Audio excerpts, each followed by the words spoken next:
پرائے دیش میں اپنوں کی خوشبو ڈھونڈ لیتے ہیں، علی والوں کی خوشبو ڈھونڈ لیتے ہیں، اور مسلمانوں کی نظروں کو نہ جانے کیا ہوا ماتھو۔ دیکھیے غیر مسلم کا عقیدہ کیا ہے اور غیر مسلم نے کیا مولانا عقیدت سے کیا شعر لکھا ہے، سماعت فرمائیں۔ پرائے دیش میں اپنوں کی خوشبو ڈھونڈ لیتے ہیں، علی والوں کی خوشبو ڈھونڈ لیتے ہیں، اور مسلمانوں کی نظروں کو نہ جانے کیا ہوا ماتھر۔ فضائل میرے مولا کے ہندو ڈھونڈ لیتے ہیں، فضائل میرے مولا کے ہندو ڈھونڈ لیتے ہیں، پرائے دیش میں اپنوں کی خوشبو ڈھونڈ لیتے ہیں۔ بیگم شاہ وارسی صاحب کی ایک منقبت سے چار سے سماعت فرمائیں۔ دستے الہ کیوں نہ ہو شیر خدا علی۔ دیکھیے آپ نے جو بیگم شاہ وارسی کا ایک شعر ہے، صرف ایک ہی شعر سنا، لیکن اس کے 3 شعر میرے پاس ہے، دو میں سناؤں گا۔ دستے الہ کیوں نہ ہو شیر خدا علی، مقصود حل عطا ہے شہ لا فتح علی، مقصود حل عطا ہے شہ لا فتح علی، جس طرح ایک ذات محمد ہے بے مثال، جس طرح ایک ذات محمد ہے بے مثال، پیدا ہوا نہ ہوگا کوئی دوسرا علی، پیدا ہوا نعرہ حیدری حسینیت دستے الہ کیوں نہ ہو شیر خدا علی، مقصود حل عطا شہ لا فتح علی، جس طرح ایک ذات محمد ہے بے مثال، پیدا ہوا نہ ہوگا کوئی دوسرا علی۔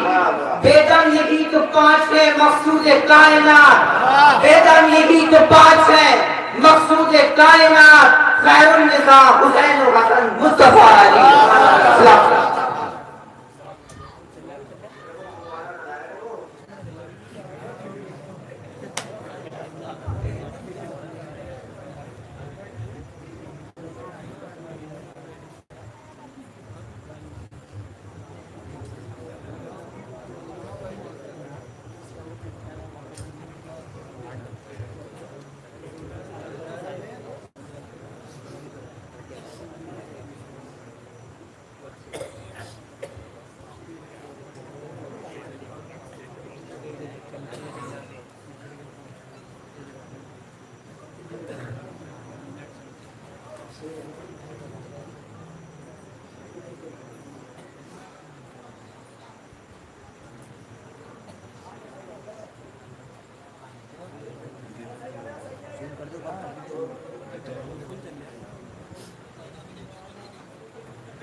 رحم الله من قرأ الفاتحة.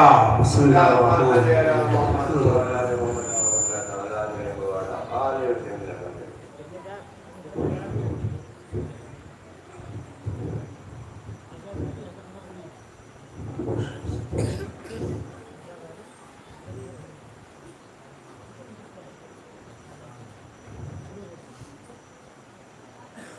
إن الله وملائكته يصلون على النبي يا أيها الذين آمنوا صلوا عليه وسلموا تسليما. اللهم صل وسلم على سيدنا مولانا محمد وعلى سيدنا مولانا محمد وبارك وسلم عليه دائما أبدا كثيرا كثيرا. سبحان ربك رب العزة عما يصفون وسلام على المرسلين والحمد لله رب العالمين.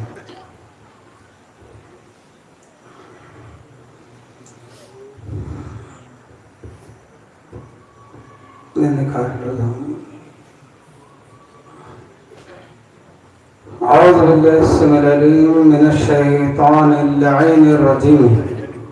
بسم الله الرحمن الرحيم.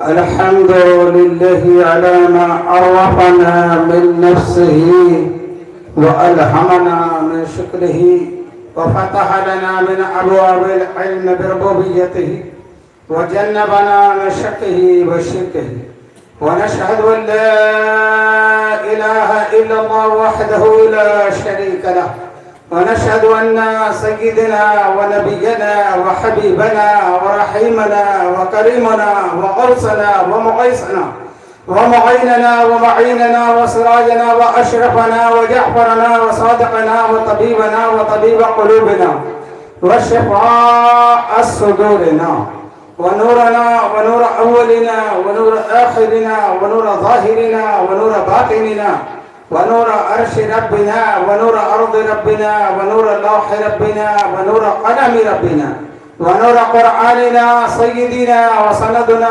ومأوانا وملجانا ومقتدانا وأعلانا وأولانا ومولانا الرسول المصدق المحمود الأحمد المصطفى الأمجد أبي القاسم محمد صلى الله عليه وسلم عبده ورسوله اللهم صل وسلم على سيدنا مولانا محمد الذي كان عليا في الدرجات وفاطما في التطهيرات وحسنا في الصفات وشهيدا في التجليات وزين العابدين بعبادات وباقرا في العلم الأولين والآخرين بمعلومات وصادقا في الأقوال وقاضما في جميع أهوال ومتمكنا في مقام الرضا وجوادا كفه عند العطاء وهاديا إلى سبيل النجاة وعسكريا مع الغداة ومهديا إلى طريق اليقين والنجاة صلوات الله وسلام على أبيه وأخيه وبنيه ولعنة الله على أعداء محمد وآل محمد من الأولين والآخرين من يومنا هذا إلى يوم الدين أما بعد قال الله تبارك وتعالى في القرآن المجيد والفرقان الحميد فأعوذ بالله السميع العليم من الشيطان اللعين الرجيم بسم الله الرحمن الرحيم أم لم يعرفوا رسولهم فهم له منكرون صدق الله مولانا العظيم وصدق بلغنا رسوله النبي الأمين الكريم عليه وعلى آله أكرم الصلاة والتسليم منا علينا ربنا إذ بعث محمدا منا علينا ربنا إذ بعث محمدا أيده بأيده أيدنا بأحمدا أرسله مبشرا أرسله ممجدا أرسله مبشرا أرسله ممجدا صلوا عليه دائما صلوا عليه سرمدا اللہ کی سرتاب قدم شان ہے یہ اللہ کی سرتاب قدم شان ہے یہ انسان نہیں انسان وہ انسان ہے یہ قرآن تو ایمان بتاتا ہے انہیں قرآن تو ایمان بتاتا ہے انہیں ایمان یہ کہتا ہے میری جان ہے یہ ایمان یہ کہتا ہے میری جان ہے یہ شاہ است حسین بادشاہ است حسین دین است حسین دیپنا است حسین سرداد نداد دست در دست یزید حقا کے بنا لا الہ است حسین درود پاک پر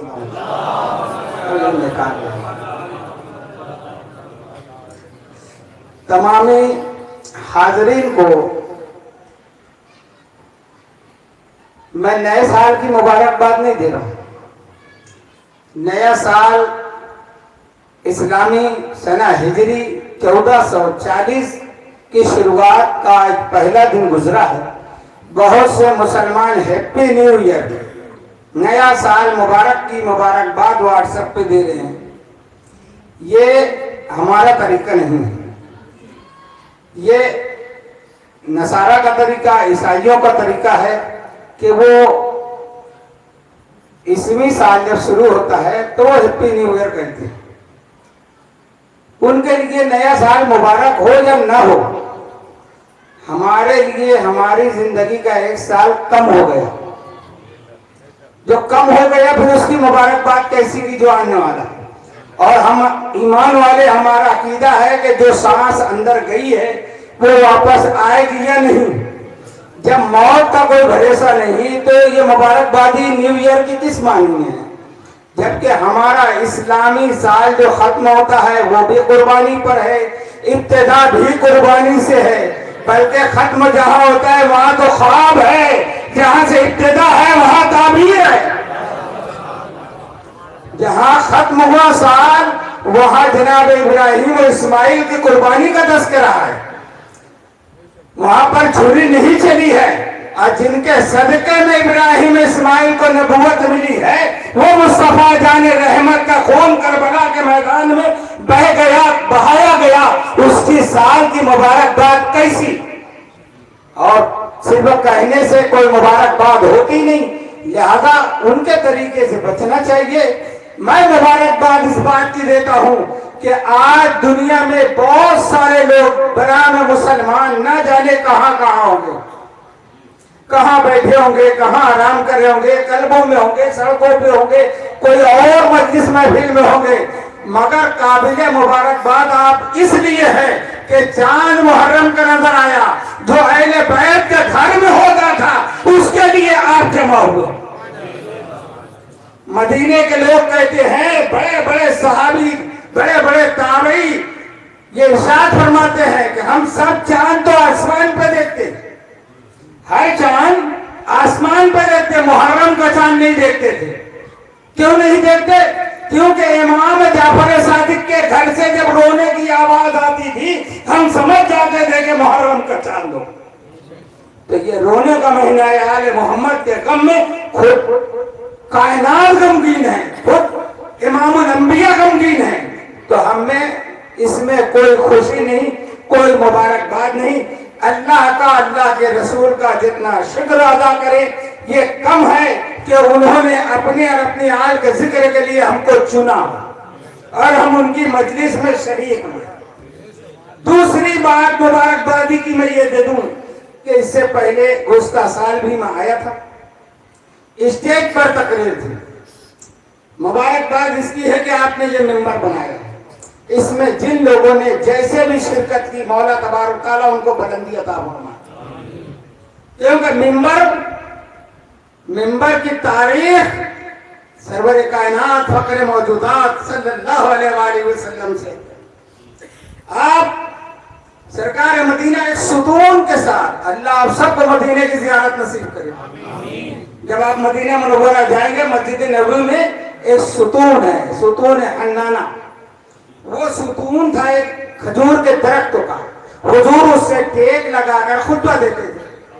ایک صحابیہ نے ممبر بنایا کہ میرے سرکار کھڑے ہو کر خطبہ دیتے ہیں تو ان کے لیے میں ممبر بناؤں۔ انہوں نے ممبر بنا کے جب بھیجا، سرکار ممبر پہ تشریف فرما ہوئے تو حدیث پاک میں ہے کہ وہ ستون بچوں کی طرح بلک بلک کے رونے لگا۔ یہ ہونا چاہیے ایمان، یہ ہوتی ہے محبت حضور سے، بے جان چیز ہے۔ کھجور کا تنا بے جان تو تھا جو ستون بنا تھا، مگر کیسے رویا حدیث میں ہے، بچوں کی طرح رو رہا تھا۔ سرکار نے اس سے پوچھا کیوں روتا ہے؟ بولے سرکار جب ممبر نہیں تھا آپ مجھ سے ٹیک لگاتے تھے، ممبر آ گیا آپ سے مجھ سے دوری ہو گئی، اس لیے میں روتا ہوں۔ تو سرکار آج میں آپ کو یہی بتانا ہوں کہ سرکار کو ہم نے پہچانی نہیں۔ میں نے قرآن کی جو آیت پڑھی ہے سورہ المومنون کی آیت نمبر ہے 69، اس میں پروردگار عالم ارشاد فرمائے ام لم تعرفوا رسولہ فہم لہو منکرون۔ اے میرے حبیب، کیا ابھی تک ان لوگوں نے میرے رسول کو نہیں پہچانا جو انکار کرتے ہیں؟ کیا اب تک انہوں نے میرے رسول، ترجمہ ہے کیا اب تک نہیں پہچانا میرے رسول کو؟ تو ہم کو پہچاننا ہے رسول کو۔ ایک درخت رو رہا ہے رسول کی محبت میں، ہمارے محمد کی محبت میں روئے تو بدعت کا فتویٰ کیسے لگے گا؟ اس درختوں میں پہلے فتویٰ لگاؤ۔ صحابہ کرام کہتے ہیں کہ سرکار فرماتے ہیں اس درخت سے، کیونکہ ہمارا نبی مالک و مختار ہے، مجبور نہیں۔ فرماتے ہیں درخت تو کیا چاہتا ہے؟ اگر تو چاہے تو میں جنت میں تیرے لیے جگہ بنا دوں، تو چاہے تو میں یہاں جگہ دوں۔ اس نے کہا سرکار آپ جو چاہیں، تو اس نے اسی جگہ کو پسند کیا جو سرکار سے قریب تھی۔ بزرگان دین فرماتے ہیں آج جو منبر مسجد نبی میں بنا ہے اسی کے نیچے وہ درخت، وہ تنا اسی کے نیچے تدفین ہے، اور جنت کا ایک بہت پھلدار درخت ہوگا وہ۔ تو عزیزان محترم، یہ منبر کی پہلی ابتدا، اور ایسے بہت سی تاریخیں ہیں منبر کی، میں منبر پہ ہی بولوں تو آج کی مجلس منبر پہ ہو جائے، مگر اصل بات منبر کی ہے کہ جب آخری حج کر کے میرے نبی لوٹے غدیر خم کے میدان میں آئے اور ذکر علی کرنا تھا، علی کی ولایت کا اعلان کرنا تھا، تو نبی نے ایسے ہی کھڑے ہو کے نہیں کیا، پہاڑ کی چوٹی میں کھڑے ہو کے کرتے تھے، نہیں، کہا اونٹوں کے پالان جمع کرو اور منبر بناؤ۔ تو منبر بنانا خود نبی کریم کی سنت بھی ہے۔ منبر بنا کے منبر پہ کھڑے ہو کر 3 گھنٹے کا خطبہ دیا، میں بھی آج گدی نہیں پڑھتا ہوں، مگر منبر بناؤ چاہے اونٹ کے پالان کا، اس پر کھڑے ہو کر آپ نے خطبہ دیا اور مولا علی کی ولایت کا اعلان کیا، تو معلوم ہوا کہ منبر ہے ہی رسول اور آل رسول کی عظمت و شان اور ان کے جو اوپر مسائل گزرے ہیں وہ بیان کرنے کے لیے۔ منبر مسجد میں بھی ہوتا ہے نا، مسجد کا منبر شرائع اسلام بیان کرنے کے لیے ہے۔ امام مسجد آپ ماشاءاللہ سے پہلے مولانا وہ کشمیری صاحب تھے، وہاں پہ منبر پہ بھی اسی لیے خطبہ ہوتا ہے کہ اس میں اللہ کی حمد و ثنا، رسول پہ درود و سلام، ان کی ثنا حمد و ثنا اور اہل بیت علیہ السلام کا ذکر ہوتا ہے۔ اور جس پر رسول آل رسول کا ذکر نہ ہو، جس پر رسول آل رسول کا ذکر نہ ہو، وہ منبر ہی نہیں ہے، وہ منبر کہلانے کا حقدار نہیں ہے، کیونکہ جب شام لٹا ہوا قافلہ پہنچا اور یزید کا خریدا ہوا مولوی منبر پہ کھڑے ہو کے یزید کی شان بیان کر رہا تھا، مولا کائنات اور رسول کے خلاف بول رہا تھا، تو اس وقت زنجیروں میں جکڑے ہوئے سید سجاد سیدنا زین العابدین علیہ السلام نے کہا یزید اگر اجازت ہو، جملے پر غور کرنا، اگر اجازت ہو تو اس لکڑی کے ڈھیر پر کھڑے ہو کر، کیا کہا سرکار زین العابدین نے؟ اس لکڑی کے ڈھیر پر کھڑے ہو کر میں کچھ بول سکتا ہوں؟ یعنی جب رسول آل رسول کے خلاف بولا جائے تو وہ منبر نہیں ہوگا، لکڑی کا ڈھیر ہوتا ہے، اور جو بھی خطیب رسول آل رسول کی عظمت بیان کرتا ہے وہ پھر چاہے اونٹوں کا پالان ہو، پتھر کی پیکریاں ہو، وہ سب کے سب منبر کہلاتا ہے۔ درود پڑھیں نبی اور آل نبی۔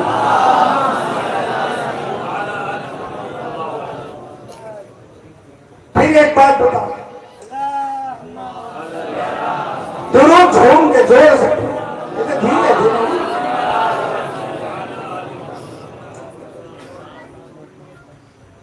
امام زین العابدین علیہ السلام نے منبر کے بارے میں کیا فرماتے ہیں؟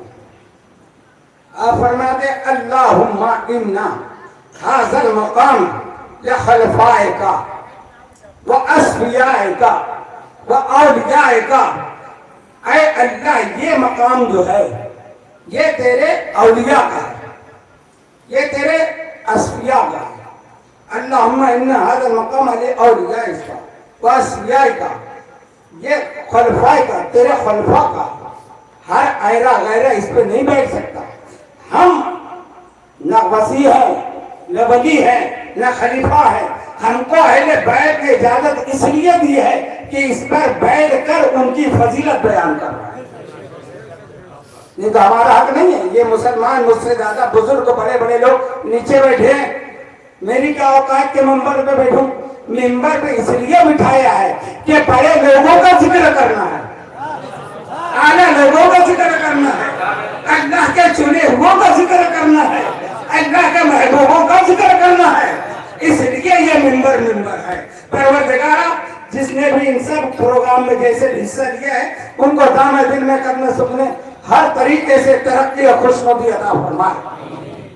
تنیدن منبر کی بات تھی، خطبے کے بعد میں نے جو آیت کریمہ پڑھی، ترجمہ میں نے پیش کر دیا کہ اے میرے حبیب، کیا اب تک ان لوگوں نے میرے رسول کو نہیں پہچانا جو انکار کر رہے ہیں؟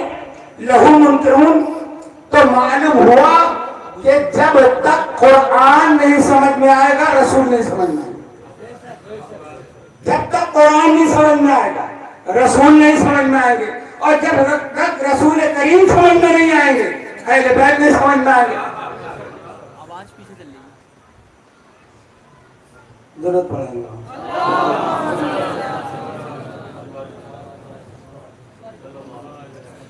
صلی اللہ علیہ وسلم صلی اللہ علیہ وسلم صلاۃ و سلام علیہ یا رسول اللہ علیہ الصلوۃ والسلام. جب تک قرآن سمجھ میں نہیں آئے گا, یہ 10 دن میری بات یاد رکھیے گا. آج آیت یہی دیا ہوں کہ میں نے وعدہ کیا تھا پچھلے سال اسی آیت پر پڑھوں گا. ذالک الذی یبشر اللہ عبادہ الذین آمنوا وعملوا الصالحات. میرے ان بندوں کو, وہ بندے ہیں کون پہلے یہ تو ہم تلاش کریں جن کو اللہ بشارت دے رہا ہے. تو اللہ تو ان کے بارے میں پوچھ رہا ہے. میرے حبیب ابھی تک ان کو میرا رسول سمجھ میں نہیں آیا. جو انکار کر رہے ہیں تو انکار کیوں کرتا ہے آدمی کہ رسول سمجھ میں نہیں آئے, رسول کی معرفت نہیں ہوئی.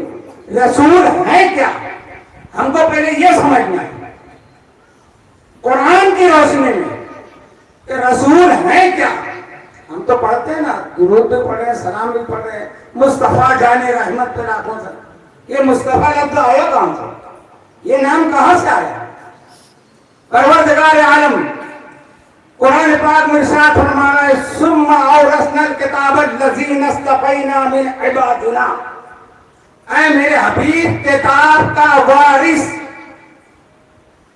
اے میرے حبیب کتاب کا وارث میں ان بندوں کو بناتا ہوں جن کو میں نے چنا. بہت توجہ, ایک ایک لفظ پڑھ رہا ہے. کتاب کا وارث, کتاب قرآن, قرآن کا وارث میں اس کو بناتا ہوں جو میرے چنے ہوئے بندے ہیں. تو جو چنے ہوئے بندے ہیں وہ ہوئے وارث. تو قرآن کیا ہوا؟ میراث. میراث قرآن ہوا. وارث جس کے لیے اللہ نے اس کو چنا. تو اللہ نے جس کو چنا تو کیا فرمایا ثم اورثنا الکتاب الذین اصطفینا. استفا جو ہے اس کا مصدر بنتا ہے جب صفی استفا مصطفیٰ. جب استفا کو تبدیل کریں گے تو بنے گا مصطفیٰ. تو صفین سے استفا, استفا سے مصطفیٰ. تو یہ ہے مصطفیٰ نام آیا میرے سرکار کا. اور کمال کی بات ہے پورے قرآن میں 12 مرتبہ مصطفیٰ آیا ہے. کتنی مرتبہ؟ 12 مرتبہ آیا ہے. پروردگار عالم نے کہا میں کتاب کا وارث اس کو بناتا ہوں جو میرے چنے ہوئے بندے. رسول نے بھی نہیں چنا, سرکار نے بھی نہیں چنا. کہ آج دنیا والے کہیں کہ وہ ان کے اہل بیت تھے, ان کے گھر والے تھے, اس لیے علی کو چن لیا, اس لیے حسن کو چن لیا, اس لیے حسین کو چن لیا, اس لیے زین العابدین کو چن لیا, اس لیے محمد باقر. نہیں, اللہ فرماتا ہے میں چنا, میں چنا. درود پڑھیں نبی علیہ.